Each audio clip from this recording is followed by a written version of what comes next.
60-70 বছর জিন্দেগির আমলনামার হিসাবটা যখন মিজানের পাল্লায় দেওয়া হবে মুসলমান ইমানদার, তখনই দেখা যাবে যাদের নেক আমলের পাল্লাটা ভারী হয়ে যাবে আমলনামা ডান হাতের মধ্যে পড়বে।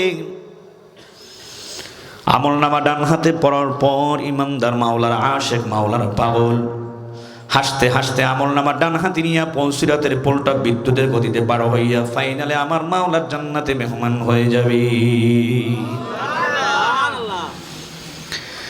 আর যাদের আমলনামাটা মিজানের পাল্লায় ওজন দেওয়ার পর গুনাহের পাল্লাটা ভারী হবে, নেকের পাল্লাটা হালকা হয়ে যাবে মুসলমান ইমানদার, তাদের অবস্থা কি হবে?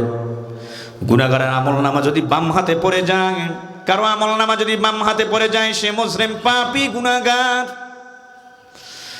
আমলনামা বাম হাতে পড়ার পর জাহান্নামের ফেরেশতারা আইসা দুইটা হাতকে পেটের সামনের ডান পাশের দুই পাজরের ভেতর থেকে ভাঙে চুরে ঢুকাইয়া পিছনের পিঠের পাজর দিয়া বের করে ফেলবে।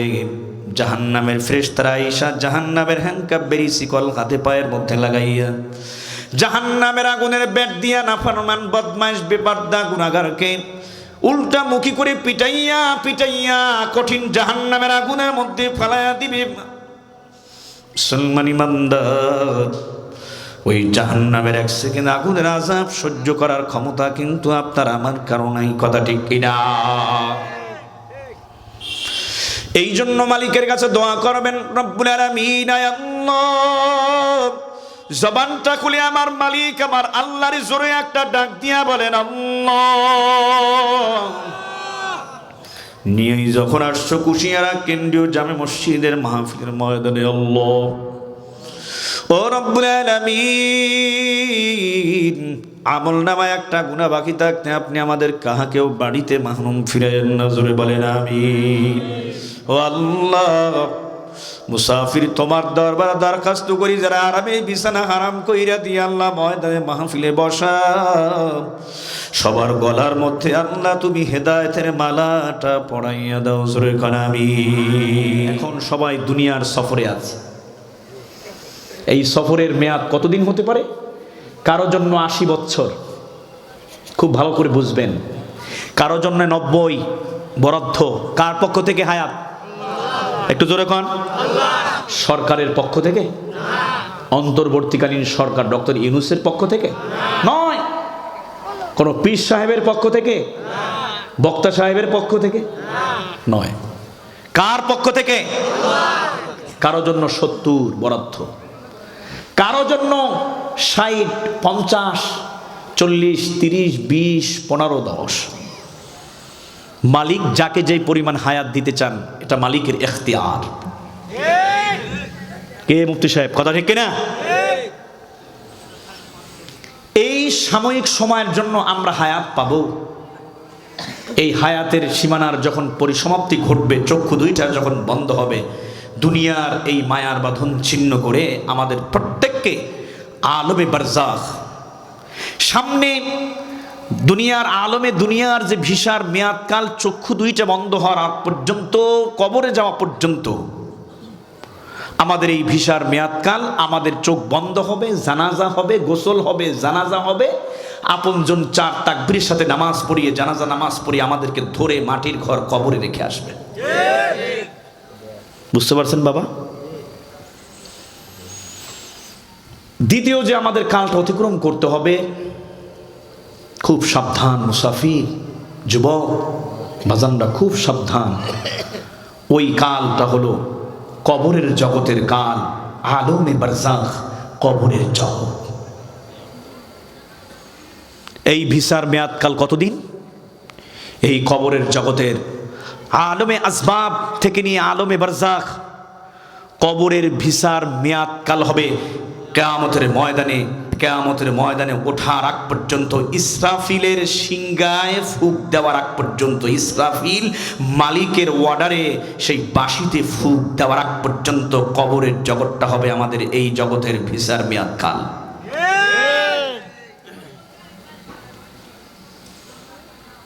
তবে ওখানে যে আমরা যাব,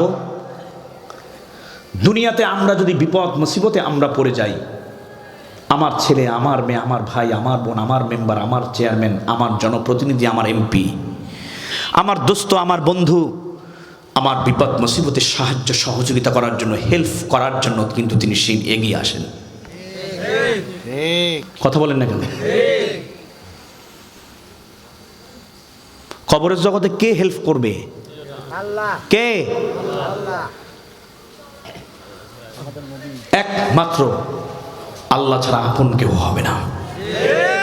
দুনিয়াতে আল্লাহ এবং রাসূলের পরে আমার আপন কে? আমার মা। আপনার আমার আপন কে? বাবা।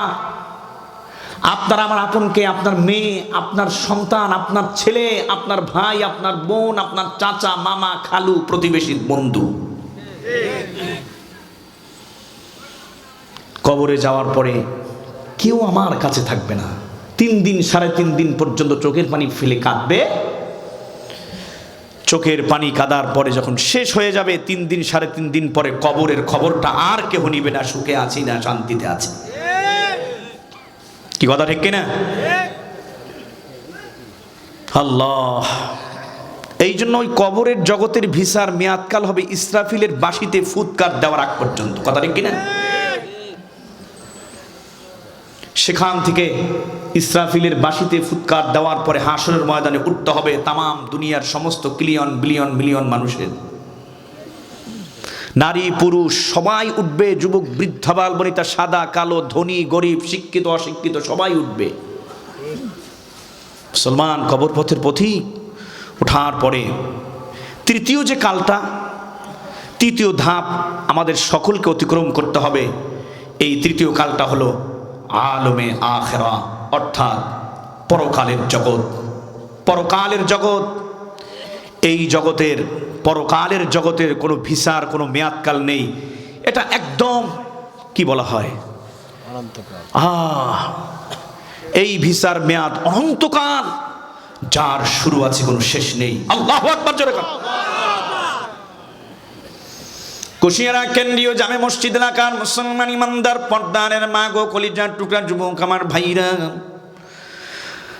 ওই আলমে আখিরা পরকালের জগৎ, এই ভিসার মেয়াদকাল এত বড়, যার কোনো শুরু আছে যার কোনো শেষ নাই, অনন্তকাল আমাদেরকে থাকতে হবে।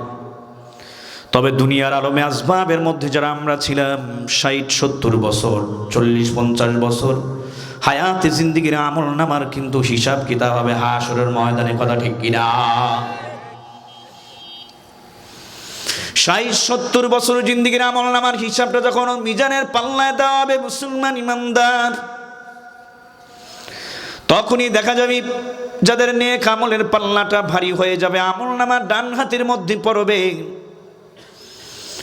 আমল নামা ডান হাতে পড়ার পর ইমানদার মাওলার আশেক, মাওলার পাগল, হাসতে হাসতে আমল নামা ডান হাতে নিয়ে পৌঁছিরাতের পোলটা বিদ্যুতের গতিতে পার হইয়া ফাইনালে আমার মাওলার জান্নাতে মেহমান হয়ে যাবে।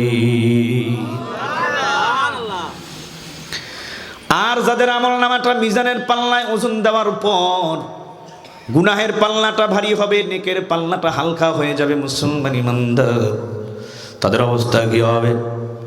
গুনাহগারের আমল নামা যদি বাম হাতে পড়ে যায়, কারো আমল নামা যদি বাম হাতে পড়ে যায়, সে মুজরিম পাপী গুনাহগার। আমল নামা বাম হাতে পড়ার পর জাহান্নামের ফেরেশতারা আইসা 2টা হাতকে পেটের সামনের ডান পাশের 2 পাজরের ভেতর থেকে ভাঙে চুরে ঢুকাইয়া পিছনের পিঠের পাজর দিয়া বের করে ফেলবে। জাহান্নামের ফেরেশতারা আইসা জাহান্নামের হ্যান্ডকাপ বেরি শিকল হাতে পায়ের মধ্যে লাগাইয়া জাহান্নামের আগুনের ব্যাট দিয়া নাফরমান বদমাইশ বেপরদা গুনাহগারকে উল্টা মুখী করে পিটাইয়া পিটাইয়া কঠিন জাহান্নামের আগুনের মধ্যে ফেলাইয়া দিবে। মুসলমান ইমানদার, ওই জাহান্নামের 1 সেকেন্ড আগুনের আযাব সহ্য করার ক্ষমতা কিন্তু আপনার আমার কারণেই। কথা ঠিক কিনা? এই জন্য মালিকের কাছে দোয়া করবেন, রব্বুল আলামিন, আয় আল্লাহ, জবানটা খুলে আমার মালিক আমার আল্লাহর জোরে একটা ডাক দিয়া বলেন আল্লাহ। নিয়েই যখন আসছো কুশিয়ারা কেন্দ্রীয় জামে মসজিদের মাহফিলের ময়দানে, আল্লাহ ও রব্বুল আলামিন, আমল নামায় একটা গুনাহ বাকি থাকতে আপনি আমাদের কাহাকেও বাড়িতে মাহরুম ফিরাইয়েন না, জোরে বলেন আমিন। ও আল্লাহ, মুসাফির তোমার দরবারে দরখাস্ত করি, যারা আরামে বিছানা হারাম কইরা দিয়ে আল্লাহ ময়দানে মাহফিলে বসা, সবার গলার মধ্যে আল্লাহ তুমি হেদায়েতের মালাটা পরাইয়া দাও, জোরে কোন আমিন। এ মুসলমান ইমানদার, যেই আয়াতে কারিমা তেলাওয়াত করলাম এর সার নির্যাস শুরুর ভূমিকায় বললাম তামাম পৃথিবীর জমিনের মধ্যে মালিক তোমারে আমারে পাঠাইছেন। ইমাম দীপ্ত কণ্ঠে আওয়াজ করে বলেন, আসমানের মালিকটাকে, জমিনের মালিকটাকে, চন্দ্র সূর্য গ্রহ নক্ষত্র মানব দানব পশু পাখি সব কিছুর সৃজনকারীকে একমাত্র আল্লাহ। তবে লক্ষ হাজার শত মাখলুকাতের মধ্যে মানুষ আমাদেরকে সৃষ্টি সেরা দ্বীপ হিসাবে আল্লাহ তাআলা আমাদেরকে নির্বাচিত করলেন, মনোনীত করলেন, জোরে বলেন আল্লাহু আকবার। আল্লাহ সূরা ৩ এর মধ্যে ঘোষণা দিয়েছেন, লাকাদ খালাকনাল ইনসানা ফি আহসানি তাকওয়িম।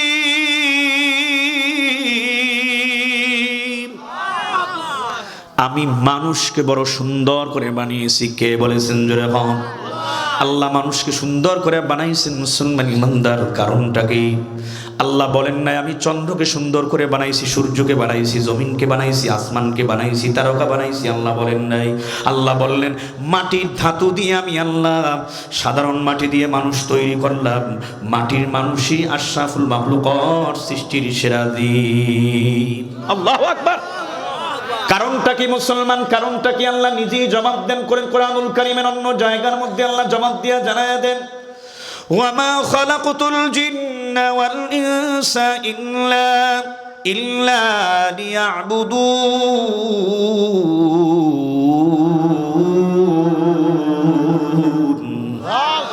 বান্দা কদম খলকে তাসু দেখুনাম বলকে তাবার বন্দে গাজু দেখুনাম আগার খাগি কেদা জান্নাত রসিদি বন্দেগি কুন বন্দেগি। মালিক জানায় দেন আমি জিন এবং ইনসানকে সৃষ্টি করলাম, শ্রেষ্ঠত্ব দান করলাম। আমার সকল মাখলুকাতের মধ্যে সৃষ্টি সেরা দ্বীপ হলো মানুষ। কারণ আমি আল্লাহ তাদেরকে শ্রেষ্ঠত্ব এই জন্য দান করলাম, তারা একমাত্র আমি রব্বুল আলামিন আল্লাহর গোলামি করবে। জোরে জোরে কম সুবহানাল্লাহ। আল্লাহ গোলামি করার জন্য জমিনকে হুকুম করেন নাই, আসমানকে হুকুম করেন নাই, চন্দ্র সূর্যকে হুকুম করেন নাই, মাছ গাছ পানিকে আমার আল্লাহ হুকুম করেন নাই। গোলামি করার জন্য মালিকের কুদরতি কদমে সিজদা দেওয়ার জন্য হুকুম করেছেন আল্লাহ মানুষকে। জোরে জোরে এখন আল্লাহু আকবার। এ মানুষ, সময় থাকতে হয়ে যাও হুশ, সতর্ক হয়ে যাও। মালিক তোমার আমার দুনিয়ার জমিনে পাঠাইলেন, আর মালিক কিন্তু বলছেন আমি পাঠাইছি আমার গোলামি করার জন্য, ইবাদত করার জন্য। আল্লাহু আকবার। এবারে আমরা মায়ের উদর থেকে দুনিয়াতে আসলাম, আমাদের বুঝ ব্যবস্থার বয়স হয়ে গেল, নেগেটিভ পজিটিভ সব ভালো মন্দ বোঝার আমাদের শক্তি হয়ে গেল।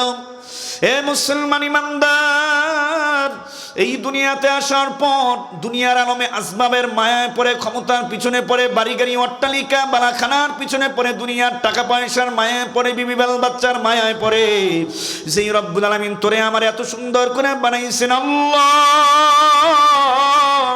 ওই মালিক রব্বুল আলামিন আমার আল্লাহকে ভুলে গেলে চলবে না। দুনিয়ার গোলামি নিয়ে আমরা ব্যস্ত, দুনিয়ার কামাই নিয়ে ব্যস্ত, দুনিয়ার স্বার্থ নিয়ে ব্যস্ত। মুসলমান একটা বারো চিন্তা করে দেখলাম না মালিক পাঠাইছেন তার গোলামি ইবাদত করার জন্য। আজকে আমরা শয়তানের গোলামি করতেছি, নফসের তাকাদার গোলামি করতেছি, আজকে দুনিয়ার গোলামি করতেছি না। আল্লাহ দুনিয়াতে পাঠায় বলেন ইবাদত করার জন্য পাঠাইছি, ইবাদতে যেন বাধা না হয়। বান্দা তোরে তিনটা সতর্কবাণী আমি আল্লাহ দিয়ে দিলাম। আল্লাহু আকবার। বান্দা তিনটা সতর্কবাণী যদি ডানে বামে সামনে পেছনে রাইখা তুই যদি কদম দাও, বান্দা তোর দ্বারা গুনাহ হবে না, আমার নাফরমানি হবে না, হবে না। আল্লাহু আকবার। আমার মালিক আল্লাহ তিনটা সতর্কবাণী ভালোভাবে জানিয়ে দেন। সূরা তাহার 51 নম্বর আয়াতে আল্লাহ জানিয়ে দেন, মিনহা খালাকনাকুম ওয়া ফিহা নুঈদুকুম ওয়া মিনহা নুখরিজুকুম তারাতান উখরা।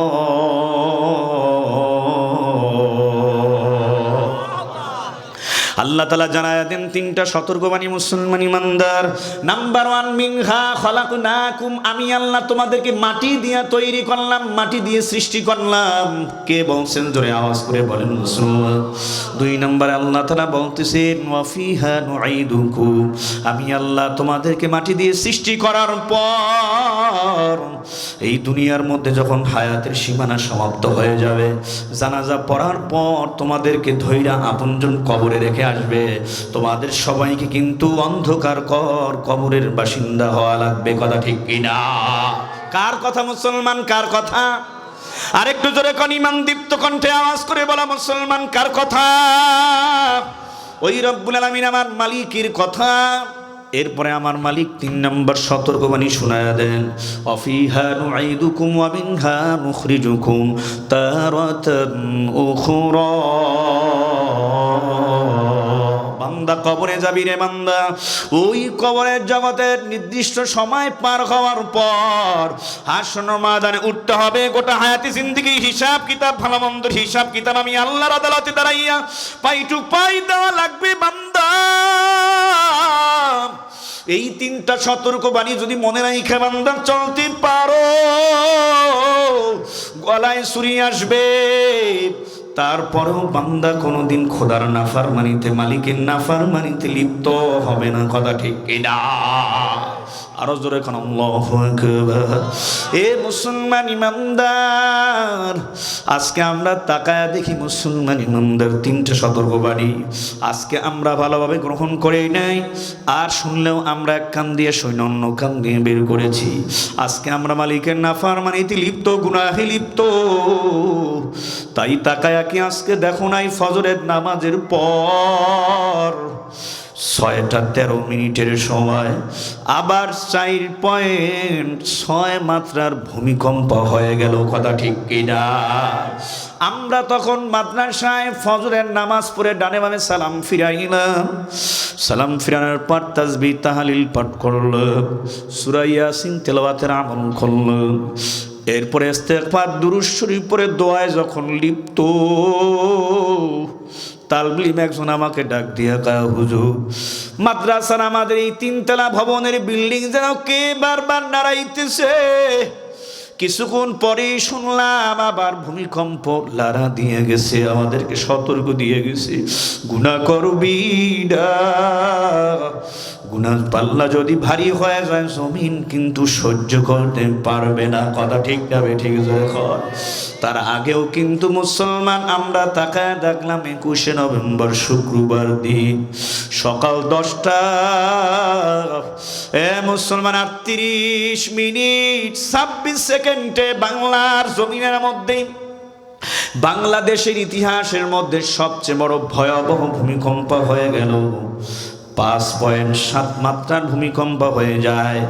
ঢাকা শহরে ওই কামরাঙ্গীরচর লালবাগে পুরান বিল্ডিংগুলি বংশালে কয়েকটা বিল্ডিং ধসে যায়, ব্যালকনির ছাদ পড়ে যায়, সামনের বারান্দার ঝুল বারান্দার ছাদ পইরা কত মানুষ মারা যায়, আহত হয়ে যায়।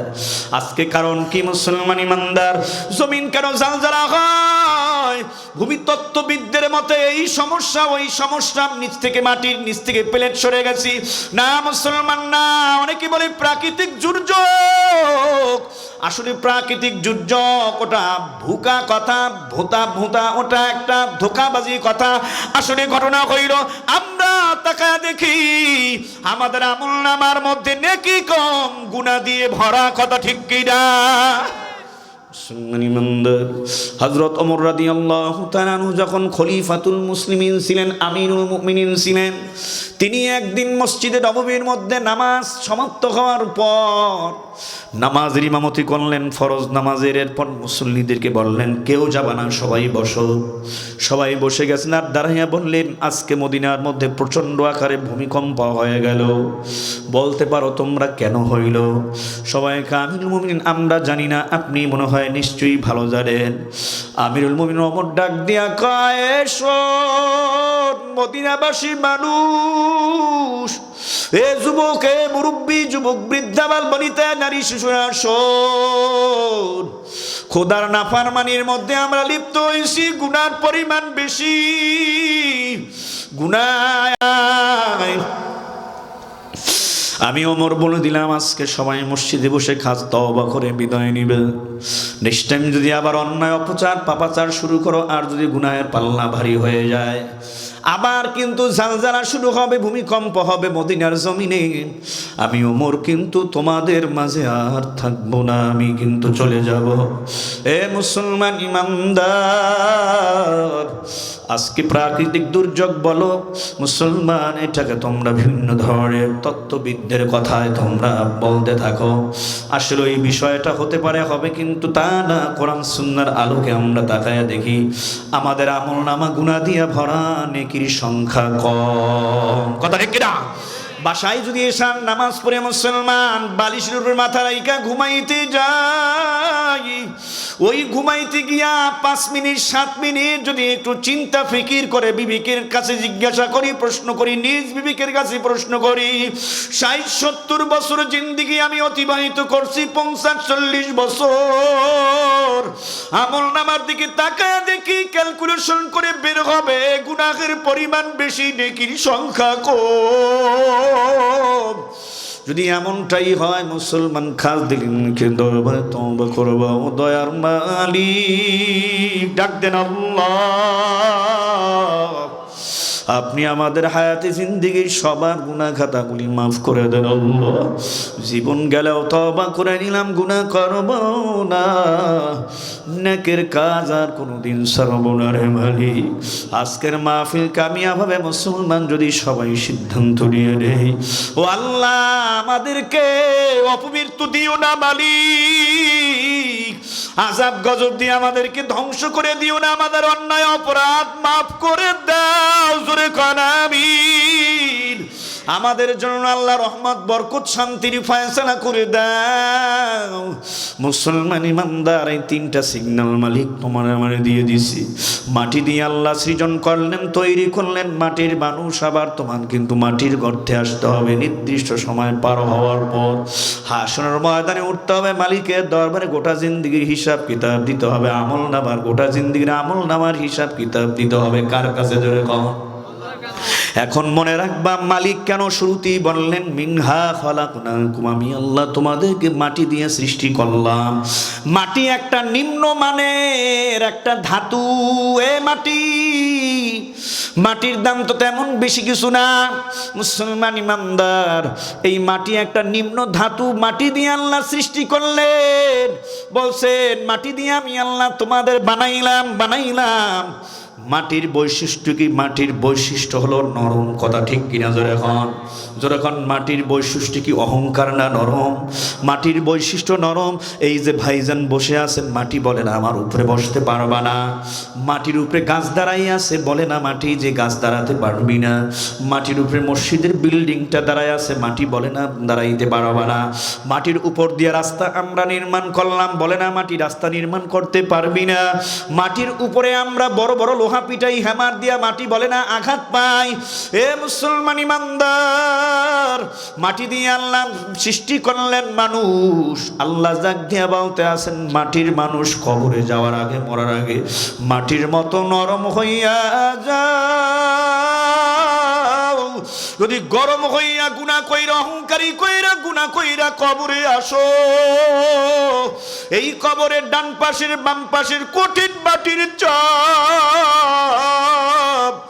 সহ্য করার ক্ষমতা কিন্তু মুসলমান তোমার আমার কারো নাই, কারো নাই, কারো নাই। এই জন্য অনুরোধ করে বলবো মুসলমান, গুনার কাজ ছেড়ে দাও, অনেকের কাম ধরো। আমার মালিক আমার মাওলার জন্য পাগল হও, তারপর মালিক আমার মাওলার কবরে গিয়া ঘুমাইও ঘুমাইও। 3 দিনেরই বাহাদুরি শুধুই বাদুল বাদ, ফুরিয়ে এলে বাতাসটুকু মিটবে রে তোর সাথ। ওই ক্ষমতা টাকা পয়সার গরম দিয়া টিকে থাকা যাবে না, যাবে না। যেতে হবে মন খালি হাতে, কিছুই সঙ্গে যাইবে না। মইরা গেলে পইরা থাকবে মন এই আদরের বেলাখানা।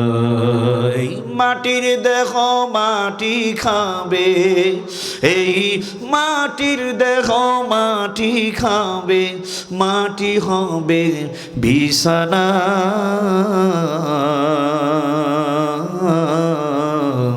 এই মাটি তোর সঙ্গের সাথী, মাটি আসল ঠিকানা। এই মাটি তোর সঙ্গের সাথী, মাটি আসল ঠিকানা। এই মাটি দিয়ে গড়া ছিল তোমার দেহ খানি, এই মাটির পরশ পেয়ে তুমি করছো জিন্দেগানি। মাটি দিয়ে গড়া ছিল তোমার দেহ খানি, এই মাটির পরশ পেয়ে তুমি করছো জিন্দেগানি। এই মাটির বুকে ঘর বেঁধেছো, এই মাটির বুকে ঘর বেঁধেছো, ওরে করছো কত বাহানা। এই মাটি তোর সঙ্গের সাথী, মাটি আসল ঠিকানা। এই মাটি তোর সঙ্গের সাথী, মাটি আসল ঠিকানা। এই মাটির দেহ মাটি খাবে, এ পথিকে ভোলাম। এমন একটা দিন কিন্তু প্রত্যেকের জন্য অপেক্ষামান, কথা ঠিক কিনা? একটু জবানটা খুলে কান্না মাখা কণ্ঠে বলো, এই মাটির দেহ মাটি খাবে, এই মাটি হবে বিছানা।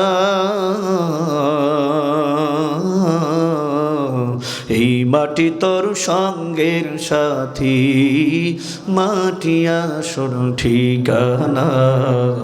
এই মাটি তোর সঙ্গের সাথী, মাটি আসল ঠিকানা। কচুর পাতার পানির মতন ক্ষণস্থায়ী জীবন, ওরে কেউ জানে না কখন যে তার আসবে রে মরণ। কচুর পাতার পানির মতন ক্ষণস্থায়ী জীবন, ওরে কেউ জানে না কখন যে তার আসবে রে মরণ। জীবনেরই পরিণতি, জীবনেরই পরিণতি ভুলে যাওয়া যাবে না।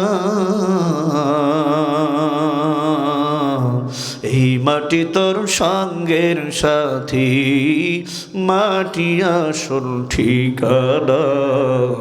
এই মাটি তোর সঙ্গের সাথী, মাটি আসল ঠিকানা।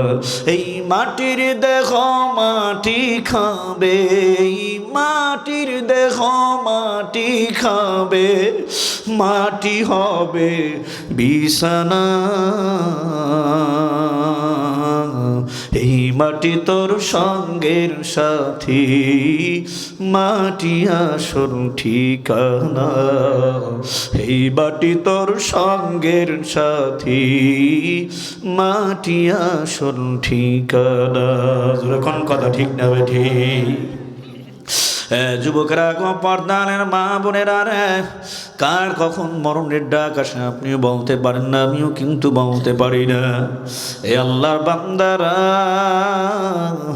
এই জন্য অনুরোধ করে বলবো, গুনার কাজ অনেকের কাম ধরো, আমার মালিক আমার মাওলার জন্য পাগল হও, তারপর ওই মালিক আমার মাওলার কবরে গিয়া ঘুমাইও।